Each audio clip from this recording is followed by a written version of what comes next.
Un muy feliz miércoles, queridos hermanos, que el Señor les bendiga. Bueno, estamos una vez más con el culto local y queremos recordarles antes de comenzar la campaña solidaria de ASA. Hasta el sábado 1 de agosto vamos a estar recibiendo donaciones hasta este sábado. Recuerden que puede ser en alimentos, en ropa o en dinero.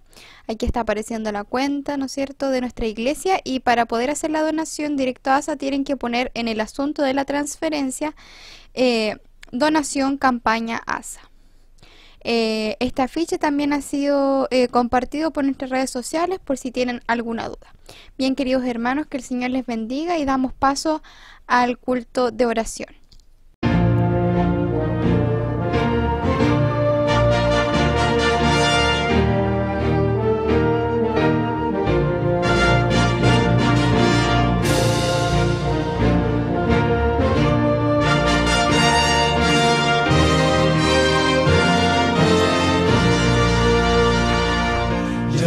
La gloria eterna de Jesús, grandioso Rey, Rey de reyes de este mundo, majestuoso y con poder.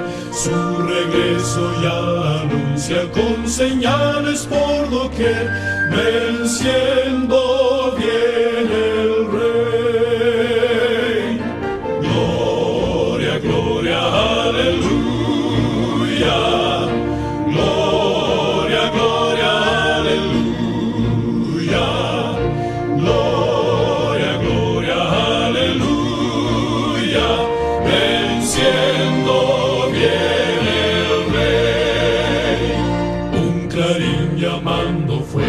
La batalla anunció, Cristo al frente de su pueblo lleva en alto el pendón. Por su fuerza y su poder en la victoria conquistó, venció mi buen Señor. Gloria, gloria, aleluya. Gloria, gloria, aleluya.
Muy buenas noches, estimados hermanos, amigos que nos acompañan cada miércoles en esta serie de temas relacionados con la Iglesia Adventista hacia el tiempo del fin y los eventos finales. Hoy día vamos a tocar una temática que tiene que ver con los engaños satánicos de los últimos días. Nosotros a través de la palabra comprendemos claramente de que el último drama, el último engaño de Satanás para el mundo será imitar la segunda venida de Cristo. Pero no será simplemente este el engaño, habrán otros engaños que van a caracterizar su obra, especialmente en el tiempo en el cual nosotros hoy día vivimos. ¿Cuáles serán estos engaños entonces de Satanás de los últimos días? Los engaños que él hará, ¿no es cierto?, creer, ¿no es cierto?, las personas como que si fueran verdad. Apocalipsis capítulo 12, versículo 12, dice: por lo cual alegraos cielos y los que moráis en ellos. Ay de los moradores de la tierra y del mar, porque el diablo ha descendido a vosotros con gran ira, sabiendo que le queda poco tiempo. Nota el texto bíblico de Apocalipsis 12, 12. Ahí está hablando precisamente del momento cuando se produce la rebelión de este ángel hermoso que Dios había creado, y cuando se encontró maldad en él, dice, fue arrojado del cielo a la tierra. Entonces hay un grito de alabanza para los que viven ahí en el cielo. Dice allí: alegraos cielos, por lo tanto alegraos cielos y los que moráis en ellos. ¿Por qué es el motivo de la alegría? Porque ya no está más, dice Satanás, el acusador de los hermanos, aquellos que lo acusaban día y noche. Por lo tanto, dice, hay un grito de triunfo para los que viven en el cielo. Ya no está más allí Satanás, pero hay un grito de lamento para los que viven aquí en la tierra. Y el grito de lamento sigue diciendo el versículo 12: ay de los moradores del mar y de la tierra, porque el diablo ha descendido a vosotros con gran ira, sabiendo que le queda poco tiempo. El enemigo sabe que le queda poco tiempo, por lo tanto él lo aprovecha. Yo no me imagino a Satanás en un día soleado tomando una siesta debajo de un árbol. No, él no duerme de día ni de noche.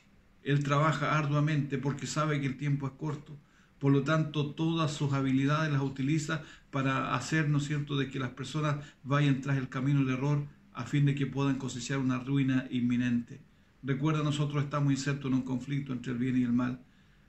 Por un lado está Dios tratando por todos los medios que nos salvemos, y por otro lado está Satanás haciendo por todos los medios que nos perdamos.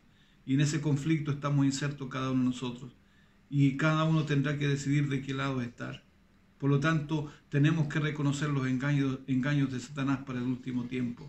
¿Cuál es el método con el que trabaja Satanás? Es interesante conocer sus estrategias, su astucia para poder engañar, para poder seducir. Es bien sabido que Satanás nunca se presenta en su estado real, como él es. Él es experto en camuflaje, se esconde detrás de varios elementos. Por ejemplo, tal fue el método utilizado para engañar a Eva. En este caso utilizó la serpiente. Acuérdate cuando Dios le dice a Adán y a Eva: de todo el fruto de los árboles del huerto podrán comer, de todos los árboles, pero el que está en medio del huerto, del árbol del conocimiento de la ciencia y del mal, no comeréis, ni le toquéis para que no muráis. Y por lo tanto, cuando Dios establece esa prohibición tenía un propósito, de que el ser humano pudiese demostrarle fe, amor y obediencia a Dios. Y era una prueba de que realmente Dios los había hecho libres. Pero llegó allí el enemigo, llegó Satanás, y trayendo un mensaje diferente. Dios le dice: el día que comas del fruto del árbol vas a morir. Pero ahora aparece Satanás hablando por medio de una serpiente y diciendo un mensaje diferente al que Dios había dicho. No moriréis, le dijo la serpiente. En otras palabras, Satanás hablando por medio de la serpiente. Vale decir, la serpiente se transformó en el primer medio espiritista utilizado por Satanás para presentar un mensaje equivocado, un mensaje que no tiene un respaldo, ¿no es cierto?, bíblico, o que no procedía de Dios. Entonces siempre el enemigo a través del tiempo se ha presentado no en forma real. En la Edad Media al diablo lo pintaban como un ser de negro, con una cola larga, con una horqueta en la mano y con cuernos en la cabeza. Y al diablo le gusta que pensemos que él actúa, se presente y actúa de esa manera. Pero yo te pregunto, ¿será que el enemigo va a presentarse de esa forma? Si se presentara de esa forma, con la forma en que lo pintan, como un ser de negro, con horqueta en la mano, con cuernos y con una cola larga, tú no querrías saber nada con un ser tan repulsivo, y clamarías inmediatamente la ayuda y la bendición divina, y lo reprendería en su nombre, a fin de que no tengas nada que ver con ese ser. Entonces Satanás se presenta de diferentes formas. Incluso la palabra de Dios dice, se presenta como ángel de luz. Inicialmente trabajó desde afuera de la iglesia para destruir a los que creían en Dios, pero entre más lo destruían, más se multiplicaban. Por tanto, cuando descubrió que este método no le daba resultado, lo cambió, introduciéndose entonces dentro de la iglesia, bajo el manto del cristianismo. Nos acercamos al fin de la historia de esta tierra y Satanás está trabajando como nunca antes. Procura actuar como director del mundo cristiano. Nota, quiere presentarse como que es el líder, como el líder del cristianismo. La palabra de Dios declara que cuando convenga el propósito del enemigo, a través de sus agentes manifestará un poder tan grande bajo una apariencia de cristianismo que engañará, como dice la Escritura en Mateo 24:24, si es posible aún a los escogidos. Jesús a nadie autorizó cambiar la ley. Jesús dijo: no pensáis que he venido para cambiar la ley de los profetas. No he venido para cambiarla, sino para cumplirla. De cierto os digo, hasta que pase el cielo y la tierra, ni una jota ni una tilde pasará la ley hasta que todo esto acontezca. Yo miro hacia arriba y veo cielo, miro hacia abajo y veo tierra, y eso me indica entonces que la vigencia de los mandamientos todavía está. Por eso el Señor Jesús no autorizó tampoco a cambiar, ¿no es cierto?, la ley de Dios. Jesús ni nadie tiene la autoridad para hacer el cambio. Entonces analicemos lo que hizo Satanás. Dios dice: como los espíritus profesarán creer en la Biblia y manifestarán respeto por las instituciones de la iglesia, su obra será aceptada como manifestación del poder divino. ¿Cuál es el pecado más ofensivo delante de Dios? Mira, pone atención a esto. ¿Cuál es el pecado más ofensivo ante los ojos de Dios? La fortaleza más poderosa del vicio en nuestro mundo no es la vida inicua del pecador abandonado o del paria degradado, es la vida que parece virtuosa. Lo que más le ofende a Dios entonces es una vida que parece virtuosa, pero sin embargo no se vive de acuerdo a los principios que se cree. Según Mateo capítulo 21, versículo 1 al 22, dice: al maldecir la higuera porque presagiaba tener frutos, según eso el pecado más ofensivo delante de Dios es la hipocresía, es decir, pretender ser alguien cuando en realidad no lo es. Pero con cuánta frecuencia los profesos defensores de la verdad han demostrado ser los mayores obstáculos para su adelanto. ¿Cuáles son las cosas que afectan el desarrollo de la iglesia? ¿Cuáles son esos elementos que, en vez de producir un momento para que la obra se extienda, la rechaza? ¿Cuáles son estos elementos? ¿Cuáles son estas cosas que afectan el desarrollo de la iglesia? En primer lugar, la incredulidad fomentada dentro del pueblo de Dios. Las dudas expresadas y las tinieblas abrigadas animan la presencia de los malos ángeles y despejan el camino para los planes de Satanás. Notan entonces cuando hay incredulidad, cuando hay dudas expresadas, cuando hay tinieblas abrigadas. Cuando eso ocurre, entonces, dice, animan la presencia de los malos ángeles y despojan el camino para los planes de Satanás. Espíritus mentirosos contradicen las Escrituras. Mira, dice acá: vi que los santos deben obtener una comprensión cabal de la verdad presente, que deberán sostener por las Escrituras. Necesitan comprender lo referente a la condición de los muertos, porque aún les aparecerán espíritus de demonios que se darán por sus seres queridos y parientes, y les enseñarán que el día de reposo ha sido cambiado, y otras doctrinas ajenas a la Biblia. Nota los engaños de Satanás en el tiempo del fin. Dice: muchas personas aparecerán delante de seres vivos, indicando que son sus seres que murieron y que traen un mensaje, y dentro de los mensajes indicarle que la ley de Dios fue anulada.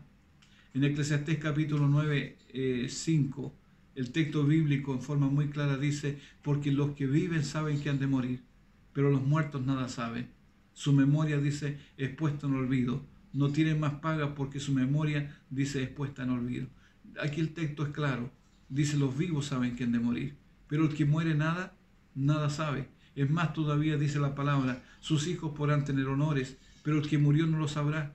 O podrán ser humillados y el que murió no entenderá de ello. Porque en el Seol o en el sepulcro, dice, no hay conciencia, no hay memoria. Por eso es que la Biblia siempre habla acerca de la adoración, y la adoración es para los seres vivos. Dice: los vivos estos te darán alabanza, porque en el Seol o al sepulcro donde vamos, dice, allí nadie puede alabar a Dios. Es en vida cuando tenemos que entonces alabar a Dios. Después de muerto, nadie entonces puede tener una comunicación con los muertos, porque los muertos no saben. Pero el enemigo entonces es astuto y hace creer que hay una comunicación con los muertos. Inclusive cuando una persona muere, es frecuente escuchar a alguien decir: mira, ¿por qué no le pides que te eche una manito de ayuda desde el cielo, del lugar donde él está, y él te va a ayudar? ¿Cómo pueden los muertos ayudar, siendo que la Biblia dice que están en un estado de inconsciencia? El pueblo de Dios debe estar preparado para resistir a estos espíritus con la verdad bíblica de que los muertos nada saben y que se les y que se les aparecen, y los que se les aparecen son espíritus de demonios. Ese familiar que tú crees que viene y te habla y que se presenta ante ti no es tu ser querido, son espíritus de demonios que hacen señales y que el propósito es llevar, dice, a la ruina a muchas personas. ¿A quién representan estos espíritus mentirosos? Esos espíritus mentirosos representan a los apóstoles como contradiciendo lo que escribieron bajo la inspiración del Espíritu Santo durante su permanencia en la tierra. Niegan estos espíritus el poder divino de la Biblia. ¿Cuáles son las doctrinas principales que usará Satanás entonces para engañar, para seducir? Merced a dos errores capitales, el de la inmortalidad del alma y el de la santidad del domingo, Satanás prenderá a los hombres en sus redes. Repito, merced a dos errores capitales, el diablo tratará de prender al mundo en sus redes. ¿Cuáles son estos dos errores? El tema de la inmortalidad del alma y el falso día de reposo. Dos doctrinas comunes que hoy día tú las ves dentro de la Iglesia Católica como en el mundo evangélico. Hoy día es muy frecuente escuchar el mismo diálogo, la misma predicación, tanto en iglesias católicas como protestantes, diciéndole a las personas cuando están tristes porque un ser querido murió, les dicen no estén tristes porque su ser querido pasó a mejor vida. Y hacen creer de que el lugar, ¿no es cierto?, donde van es un lugar maravilloso de gloria.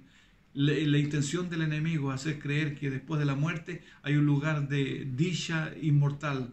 Y hay muchas personas que ante los problemas, ante las dificultades, muchos no ven ningún camino de salida y optan por quitarse la vida, pensando ¿para qué tengo que sufrir? ¿Para qué tengo que experimentar sufrimiento? Siendo que cuando yo muera paso inmediatamente a otra mejor vida. Y cada vez que ocurre aquello y el enemigo lleva a una persona a creer aquello, yo imagino que lanza una carcajada diciendo tengo a otro adepto para mi lado. ¿Sabes? Merced a estos dos errores, el tema de la inmortalidad del alma. Hoy en día hay mucha gente, que cree que la persona cuando muere, si fue bueno se va al cielo y si es malo se va al infierno, si es más o menos se va al purgatorio. Y, ¿sabes? La palabra purgatorio en ninguna parte aparece ahí en la Biblia. La Biblia dice que cuando la persona muere, si es bueno, se va a la tierra, al sepulcro, y si es mala, se va también al mismo lugar. No, Dios no nos ha dado la capacidad para determinar quién es bueno y quién es malo. Por lo tanto, ese es un juicio que solamente corresponde a Dios. Por lo tanto, si has vivido una vida correcta, una vida de obediencia, y mueres, vas al lugar, vas al polvo de donde eras, como dice Eclesiastés. Y el soplo de vida o el espíritu vuelve a Dios que lo dio. Y si la persona cuando muere no vivió de acuerdo a la verdad, y vivió quizás como un hombre perdido, sin Dios y sin esperanza, y muere, va al mismo lugar, en espera del momento cuando el Señor Jesús venga y llame. Entonces ahí el Señor determinará quiénes tendrán salvación y quiénes estarán entre los perdidos. ¿Cuáles son las doctrinas entonces principales? Ya mencionamos una, del engaño de Satanás, la inmortalidad del alma. Y lo otro es la santidad del domingo, que tampoco tiene un asidero bíblico. Tú puedes leer la Biblia de tapa a tapa y no vas a encontrar ningún texto que te diga que el domingo es el día de reposo. Hay solamente 8 referencias al primer día de la semana como día domingo en la Biblia, pero ninguna de ellas te menciona de que el día domingo es el día de reposo. Entonces, estos dos errores capitales será fácil, dice, ser aceptados y serán el momento o el elemento de unidad para poder entonces aferrarse también a los engaños del enemigo. Mientras aquel forma la base del espiritismo, el tema de la inmortalidad del alma, la santidad del domingo, crea un lazo de simpatía entonces con Roma. Nadie os engañe en ninguna manera, porque no vendrá Cristo sin que antes venga la apostasía y se manifieste el hombre de pecado, el hijo de perdición, el cual se opone y se levanta contra todo lo que se llama Dios o es objeto de culto, tanto que se sienta en el templo de Dios como Dios, haciéndose pasar por Dios. Notan que el apóstol Pablo, lo que yo leí está en 2 Tesalonicenses capítulo 2, versículo 3 al 4. El apóstol Pablo escribió la primera epístola a los tesalonicenses. Y en ese mensaje, en esa carta, Pablo le exhorta y le dice que el Señor Jesús viene pronto, que la inminencia de Cristo es rápida, que pronto va a venir Jesús. Y como algunos creyeron tan firmemente en este mensaje, pensaron que Cristo iba a venir en sus propios días y comenzaron a vivir una vida de holgazanería. Entraban a las casas de las viudas, le comían el sustento, estaban esperando que simplemente Cristo apareciera de brazos cruzados.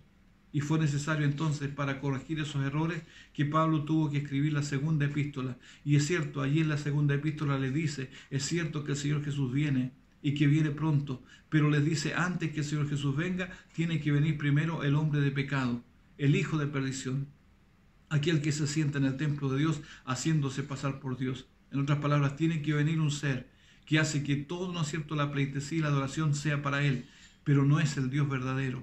Por eso el apóstol Pablo en forma muy categórica les menciona, primero tiene que venir el hombre de pecado. Y ese hombre de pecado es el mismo poder representado por la bestia de Apocalipsis capítulo 13. Es el mismo poder. Es el mismo cuerno pequeño también de Daniel capítulo 7, cuando habla de esa bestia, ¿no es cierto?, que de su cabeza, de entre 10 cuernos, surge uno pequeño, y ese cuerno pequeño tenía ojos como de hombre y boca que hablaba grandes cosas y blasfemia. Ese mismo poder entonces está representado aquí en el texto de 2 Tesalonicenses 2, 3 y 4. Este hombre de pecado, este hombre inicuo, que usurpa el poder, ¿no es cierto?, que solamente le corresponde a Dios. ¿Quién es el hombre de pecado? Es la pregunta. La historia nos dice quién es esa persona. En el año 315 se muestra de nuestra era, Constantino liberó a la iglesia cristiana de la persecución de la Roma pagana y vio ventajas políticas para él, e hizo cabeza a la iglesia al políticamente ambicioso obispo o anciano de la iglesia de Roma. Entonces se afirmó que se había establecido el reino de Dios en la tierra, y así empezó la historia de lo que conocemos como cristiandad. En realidad es un falso reino de Cristo, el comienzo, podríamos decir, de la gran apostasía que estaba predicha entonces en la Biblia. La Biblia enseña que la iglesia se preocupe por los seres humanos que sufren de diversas enfermedades, y esa es una de sus funciones, mitigar también el dolor de las personas. Y por eso es que en Mateo capítulo 10, versículo 8 dice, sanad enfermos, limpiar leprosos, resucitar muertos, echar fuera demonios, de gracia recibisteis, dad también de gracia. Espiritualmente, de nada sirve que una persona recobre la salud y continúe violando la ley de Dios. En Mateo capítulo 11, versículo 28, Jesús invita a los hombres a que acudan a Él con sus pecados y enfermedades, y después les dice, llevad mi yugo sobre vosotros. Y ordena además el apóstol Santiago a obedecer todos los mandamientos de Dios, como una demostración del amor que sentimos para con Dios. Otro de los engaños que el enemigo va a realizar antes que el fin del tiempo de gracia termine serán falsos reavivamientos. Vi que Dios tiene hijos sinceros entre los adventistas nominales y las iglesias caídas, y antes que sean derramadas las plagas, los ministros y la gente serán invitados a salir de esas iglesias y recibirán gustosamente la verdad. Satanás lo sabe, y antes de que se dé el fuerte pregón del tercer ángel, despierta excitación en aquellas organizaciones religiosas a fin de que los que rechazaron la verdad piensen que Dios los acompaña. Antes de que los juicios de Dios caigan finalmente sobre la tierra, habrá entre el pueblo del Señor un avivamiento de la piedad primitiva, cual no ha visto nunca desde los tiempos apostólicos. No tiene que estar diciendo que antes que los juicios de Dios caigan, habrá un reavivamiento espiritual, una reforma entre el pueblo de Dios, ¿ya? Dice, cual no ha sido visto desde que los tiempos apostólicos. Y sin embargo, dice, el enemigo de las almas desea impedir esta obra, y antes que llegue el tiempo para que se produzca tal movimiento, tratará de evitarlo introduciendo una falsa imitación. Hará parecer como que la bendición especial de Dios es derramada sobre las iglesias que pueda colocar bajo su poder seductor. Allí se manifestará lo que se considerará como de un gran interés por lo religioso. Satanás provocará una agitación emotiva, mezcla de lo verdadero con lo falso, muy apropiado para extraviar a uno.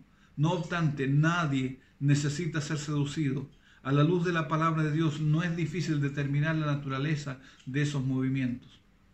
Otro aspecto u otro engaño que el enemigo introducirá y que hará parecer como que fuera una gran manifestación del poder del Espíritu Santo es un culto ruidoso y desbordante. Se manifestará toda clase de cosas extrañas. En los cultos religiosos habrá vocerío acompañado de tambores, música y danza. El juicio de algunos seres racionales quedará confundido de tal manera que no podrán confiar en él para realizar decisiones correctas. ¿Qué sucede con el ruido desbordante? El ruido desconcertante aturde los sentidos y desnaturaliza aquello que, si se condujera en la forma de vida, constituiría una bendición. El influjo de los instrumentos satánicos se une con el estrépito y el vocerío, con lo cual resulta un carnaval, y a esto se le denomina la obra del Espíritu Santo. Las cosas que han ocurrido en el pasado también acontecerán en el futuro. Satanás convertirá la música en una trampa debido a la forma como es dirigida. Y entonces, ¿de qué forma se caracteriza la obra de Dios? No demos lugar a ejercitaciones extrañas que ciertamente alejan la mente de la dirección profunda del Espíritu Santo. La obra de Dios se ha caracterizado siempre por la serenidad y la dignidad. Siempre los cultos de alabanza a Dios se han caracterizado por la serenidad y la dignidad. Recuerda, el Señor dice, Dios es un Dios de orden. Dios está allí en las asambleas cuando en forma concienzuda, bajo la dirección del Espíritu, se busca el mensaje de Dios para nuestras vidas. Otro engaño de Satanás para el tiempo del fin es el falso don de lenguas, el fanatismo, la falsa agitación, el falso hablar en lengua y los servicios ruidosos han sido considerados dones que Dios ha colocado en la iglesia. Pedro predicó a más de 3.000 personas en su idioma y el Espíritu Santo traducía su mensaje a más de 10 idiomas y se bautizaron como 3.000 personas ese día. Recuerdan, el don de lengua se dio en un momento oportuno, en un momento muy especial. Cuando el Espíritu Santo descendió en el día del Pentecostés, los discípulos comenzaron, dice, a hablar en lenguas. Notan, pero el don de lenguas fue dado porque había una necesidad, y la necesidad era poder predicar el Evangelio rápidamente, a fin de que todo el mundo fuese advertido acerca del plan de salvación que Dios tenía para con ellos. Y fue así como Pedro predica un sermón. Los apóstoles hablan en lengua, y las lenguas que ellos hablaron, ellos fueron aquellos que estaban de diferentes lugares, de otros pueblos vecinos, dice, le escucharon hablar en su propio idioma. Entonces eso es una obra extraordinaria del Espíritu Santo. Nosotros también como iglesia, hoy día muchas veces recibimos visitas de pastores que vienen de otras latitudes del mundo y que ellos hablan su propio idioma y ellos predican en nuestros templos. Pero si alguien de ellos viene a predicar, evidentemente va a predicar siempre que haya un intérprete para poder entonces hablar al pueblo y decir qué es lo que esa persona está hablando en su idioma original. Y si no hay alguien que pueda traducir, mejor que esa persona no hable porque nadie le va a entender. Por lo tanto, tiene que ser un mensaje concentrado en la palabra de Dios, pero también tiene que ser alguien que pueda interpretar. Hoy día Dios no limita también el don, ¿no es cierto?, de lengua, pero debe ser utilizado para la predicación del Evangelio. El apóstol Pablo dice, es preferible hablar, dice, 3 o 4 palabras, dice, en un idioma que sea entendido por la gente, antes que 5.000 palabras a lo mejor que nadie va a entender. Por lo tanto, cuando se habla acerca de esto, de este culto, la palabra de Dios dice que debe hacerse todo decentemente y con orden. Dios no es Dios de confusión. Dios es un Dios de orden, es un Dios de paz. Algunos han sido engañados. El fruto de todo esto no ha sido bueno. Si no sienten excitación, no les agrada y se alejan. Hay muchas personas y hay muchas congregaciones hoy en día que van a los cultos y si ven que en sus reuniones no hay excitación, no les agrada el culto y dicen, no sentimos la presencia de Dios. Vale decir que ellos entonces aceptarían las manifestaciones externas como una evidencia realmente de que el Espíritu de Dios está obrando allí. Pero hay otro elemento también básico en la palabra y que es muy claro, que está allí en Mateo capítulo 7, 16. Cuando una persona aparece y comienza a predicar un mensaje que dice que viene del cielo y que es un mensaje verdadero, hay un elemento de prueba para saber si realmente el que está predicando es un enviado de Dios. Y el texto dice, Mateo 7:16, por sus frutos los conoceréis. ¿Cómo es la vida de aquella persona que está desarrollando el mensaje ante la gente? ¿Cuál es su vivencia que tiene en su hogar, en su vecindario? ¿Cómo son los frutos de esta persona? ¿Son dignos realmente de una vida cristiana consecuente al mensaje de la palabra del Señor? Por sus frutos los conoceréis, o sea, por la desobediencia, ha dicho el Señor. Si es una persona que desobedece los mandatos bíblicos de Dios, aunque esté predicando y diga la Biblia dice esto, entonces no es un enviado del Señor. Las reuniones más provechosas para el progreso espiritual son aquellos que se caracterizan por la solemnidad y el escudriñamiento profundo del corazón, en las cuales cada uno procura conocerse a sí mismo y con fervor y profunda humildad se esfuerza por aprender de Cristo. ¿Sabes? Satanás también lee la Biblia y asiste a los cultos. Y la pregunta es, ¿para qué asiste Satanás a los cultos? para aprender. No, el enemigo se conoce la Biblia al revés y al derecho. Y él sabe dónde están nuestros puntos vulnerables y es allí donde precisamente nos va a atacar. Entonces asiste, dice Satanás, a los cultos de la iglesia. Entonces no asiste allí para aprender, él lo sabe, sino para sembrarse cizaña dentro de la iglesia. Ese es el objetivo. ¿Cuál es la única forma entonces de obtener la victoria? Estamos empeñados en una guerra contra las huestes de las tinieblas. Satanás obtendrá la victoria sobre nosotros, a menos que sigamos de cerca a nuestro dirigente. Nota, aquí está lo que el apóstol Pablo también menciona. Tenemos que correr la carrera con paciencia, pero ¿cómo la corremos? Puestos los ojos en Jesús, autor y consumador de la fe. Repito esta cita, estamos empeñados en una guerra contra las huestes de las tinieblas. Satanás obtendrá la victoria sobre nosotros a menos que sigamos de cerca a nuestro dirigente. Si queremos obtener la victoria, tenemos que caminar con Dios las 24 horas del día, como lo hicieron Enoc, como lo hizo Noé. Hombres que caminaron con Dios y que tuvieron una vivencia rica y provechosa en el contacto íntimo con su Maestro. Esos poderes malignos aparecerán en nuestras reuniones, no para recibir una bendición, sino para contrarrestar la influencia del Espíritu de Dios. ¿Qué más hace Satanás y sus ángeles? Personifican a los muertos. Satanás es un enemigo astuto, y para los ángeles malignos no es difícil hacerse pasar por los santos y pecadores muertos y lograr que su encarnación sea visible para los ojos humanos. Ustedes saben, hay un relato allí en la Biblia, en 1 Samuel capítulo 28, 11 al 14, donde se produce una personificación del profeta Samuel. Pero Samuel no era el que había aparecido, sino era un espíritu maligno. Estas manifestaciones serán más frecuentes a medida que nos aproximemos al tiempo del fin y habrá demostraciones de carácter asombroso. Ángeles malignos toman la forma de seres amados, relatan incidentes relacionados con sus vidas y realizan actos como los que ellos realizaban mientras vivían. De esta manera inducen a la gente a creer que sus amigos muertos son ángeles que flotan en torno a ellos y se comunican con ellos. Estos ángeles impíos que pretenden ser los amigos muertos son considerados con cierta idolatría y para muchos su palabra tiene mayor peso que la palabra de Dios. Son espíritus engañadores. Satanás puede evocar ante los hombres la apariencia de sus amigos fallecidos. La imitación es perfecta. Los rasgos familiares, las palabras y el tono son reproducidos con una exactitud maravillosa. Y la gente dice, no, pero si yo lo vi, andaba con la misma ropa, era su misma voz. Y sin embargo no se dan cuenta que están entrando en una relación allí con el enemigo. Muchos tendrán que vérselas con espíritus de demonios que personificarán a parientes y amigos queridos y que proclamarán las herejías más peligrosas. Estos espíritus apelarán a nuestros más tiernos sentimientos de simpatía y harán milagros con el fin de sostener sus acertos, para indicarnos que realmente son los que pretenden ser. Satanás aparecerá en el campo de batalla y se hará pasar por el Cristo, tergiversará, aplicará torcidamente y pervertirá todas las cosas que pueda. Un poder infernal está obrando para producir las últimas grandes escenas del drama. Satanás aparece como Cristo y obra con todo engaño e injusticia. Hay un límite más allá del cual Satanás no puede ir, y al llegar a él recurre al engaño y falsifica la obra que en realidad no tiene poder para efectuar. Pues bien, el gran engañador simulará que Cristo habrá venido.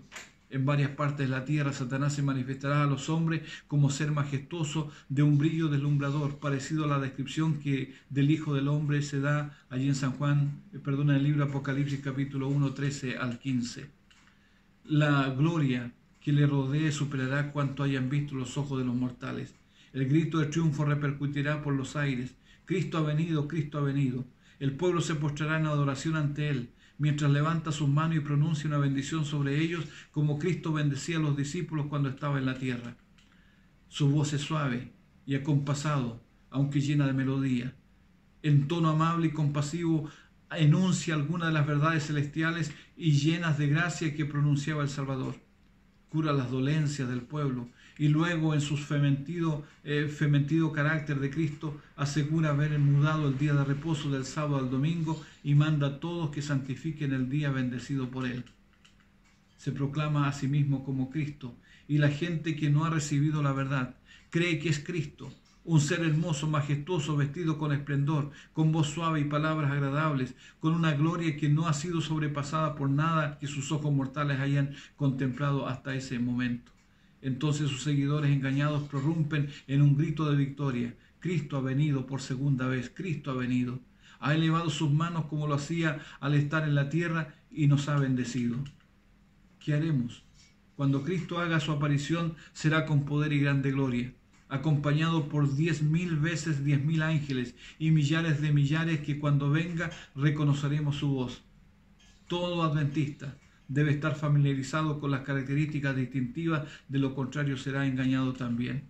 ¿Qué diferencia entonces existe entre las dos apariciones? La de Satanás haciéndose pasar por Cristo y la de Cristo mismo. Cristo, por ejemplo, cuando venga, ¿qué elementos tenemos que tener en consideración? Vendrá después de que termine el tiempo de gracia, no vendrá antes.